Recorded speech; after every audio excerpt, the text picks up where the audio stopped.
صلی اللہ علیہ وسلم کی 11ویں کلاس کا چھٹا حصہ ہے۔ آپ صلی اللہ علیہ وسلم معراج کے سفر سے واپس آئے تو آپ ام ہانی کے گھر آئے۔ ظاہر سی بات ہے خانہ کعبہ سے ہو کے ام ہانی کے گھر آئے ہوں گے۔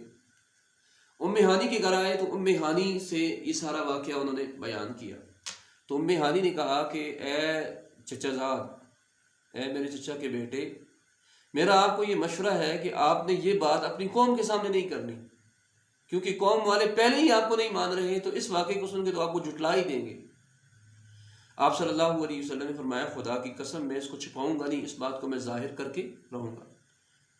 آپ مزید صبح ہوئی تو آپ چلے گئے حرم میں، خانہ کعبہ چلے گئے، وہاں جا کے بیٹھ کے تو سب سے پہلے آپ کا آمنا سامنا ابو جہل سے ہوا۔ ابو جہل نے نبی صلی اللہ علیہ وسلم یعنی محمد صلی اللہ علیہ وسلم سے پوچھا کہ محمد خیریت ہے؟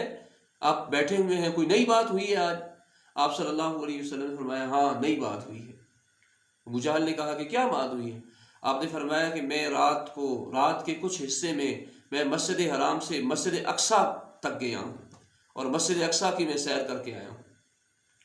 ابو جہل بہت شاطر انسان تھا، اس نے اسی وقت نبی صلی اللہ علیہ وسلم کو نہیں جھٹلایا اس بات کے اوپر۔ اس نے کہا محمد یہ جو بات تم کر رہے ہو، کیا اپنی پوری قوم کے سامنے اس بات کا اعلان کرو گے؟ وہ یہ کرنا چاہ رہا تھا کہ ساری قوم کے سامنے یہ بات رکھی جائے تاکہ لوگ ایک ہی دفعہ جھٹلا دیں اس بات کو۔ تو آپ صلی اللہ علیہ وسلم نے فرمایا ہاں میں ساری قوم کے سامنے اس بات کو بیان کروں گا۔ ابو جہل نے فٹافٹ لوگوں کو اکٹھا کیا اور کہا لوگوں آؤ دیکھو محمد کیا بات کر رہا ہے۔ جب لوگ اکٹھے ہو گئے پھر ابو جہل نے کہا کہ محمد کیا بات ہوئی ہے؟ تو اس وقت آپ صلی اللہ علیہ وسلم نے فرمایا کہ اللہ تعالیٰ کے حکم سے میں رات کو مسجد حرام سے مسجد اقصی تک گیا اور مسجد اقصی سے میں واپس آیا ہوں، سیر کر کے واپس آیا ہوں۔ پھر 7 آسمانوں کا ذکر کیا، انبیاء سے ملاقاتوں کا تذکرہ کیا۔ اب ہر طرف سے آوازیں اٹھنے لگیں، ادھر سے بھی آواز آئی، دوسری طرف سے بھی آواز آئی کہ پہلے محمد جو ہے وہ زمین کی باتیں کیا کرتا تھا، اب محمد نے آسمان کی باتیں بھی شروع کر دی ہیں۔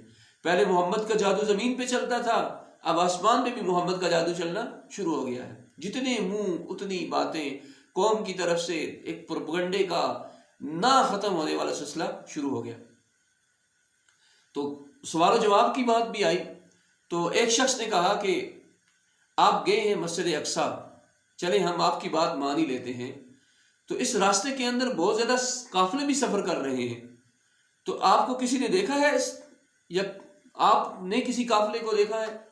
آپ صلی اللہ علیہ وسلم نے فرمایا ہاں میں نے فلاں قافلے کو دیکھا ہے کہ فلاں قافلہ تھا، اس کا اونٹ گم ہو گیا تھا اور میں نے اس کو بتایا کہ آپ کا اونٹ فلاں جگہ پہ ہے، تو انہوں نے اس اونٹ کو ڈھونڈا اور وہ اونٹ ان کو مل گیا۔ پھر آپ نے فرمایا کہ تمہارا قافلہ، نام لیا آپ نے کہ فلاں قافلہ فلاں جگہ سے گزر رہا ہے اور اس قافلے کے آگے سب سے آگے جو اونٹ ہے اس کا یہ رنگ ہے اور اس کے اوپر 2 بورے جو ہیں وہ بوریاں سامان کی لدی ہوئی ہیں اور وہ 3 دن بعد مکہ جو ہے وہ پہنچائے گا۔ اتنی تصحیح شدہ معلومات نبی کریم صلی اللہ علیہ وسلم نے ان کو عطا کی۔ اب وہ اسے یہ انتظار کرنے لگے کہ چلے 3 دن، جو محمد نے کہا ہے کہ 3 دن بعد قافلہ آ جائے گا تو پھر پتہ چل جائے گا کہ وہ لوگ سچے ہیں، یہ محمد سچا ہے یا نہیں سچا۔ لیکن اتفاق ایسا ہوا 3 دن کے بعد جب وہ قافلہ پہنچا تو وہی اونٹ آگے تھا جس اونٹ کے بارے میں نبی صلی اللہ علیہ وسلم نے نشاندہی کی تھی، اور جس قافلے کا اونٹ غائب ہوا تھا اور آپ صلی اللہ علیہ وسلم نے بتایا اس کو، وہ قافلہ بھی پہنچا اور اس نے بھی اقرار کیا کہ محمد نے ہمیں اونٹ کا پتہ بتایا تھا کہ اونٹ فلاں جگہ پہ ہے، ہمیں اونٹ اسی جگہ پہ مل گیا تھا۔ لیکن اتنی بڑی باتیں ہونے کے باوجود بھی لوگوں نے نہ مانا اس بات کو، اور جب یہ خبر ابو بکر رضی اللہ تعالیٰ عنہ کو کسی نے سنائی، طنز کرتے ہوئے، یہ جملہ کہتے ہوئے کہ ابو بکر تم جانتے ہو کہ تمہارا دوست کیا کہتا پھرتا ہے؟ تو ابو بکر نے کہا کہ کیا کہتا پھرتا ہے؟ اس پیغام لانے والے شخص نے کہا کہ وہ کہتا ہے کہ میں رات کے کچھ حصے میں مسجد حرام سے مسجد اقصی تک گیا، آسمانوں کی سیر کی، نبیوں سے ملاقاتیں کی، بھلا ایسا کیسے ہو سکتا ہے؟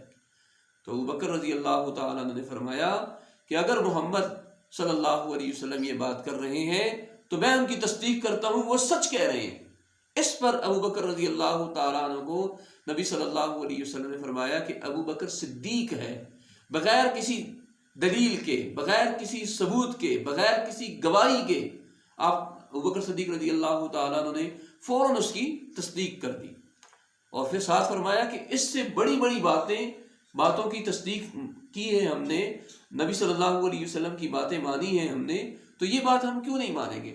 تو اس واقعے کی بنیاد پہ ابو بکر صدیق رضی اللہ تعالیٰ عنہ کو صدیق کہا جاتا ہے۔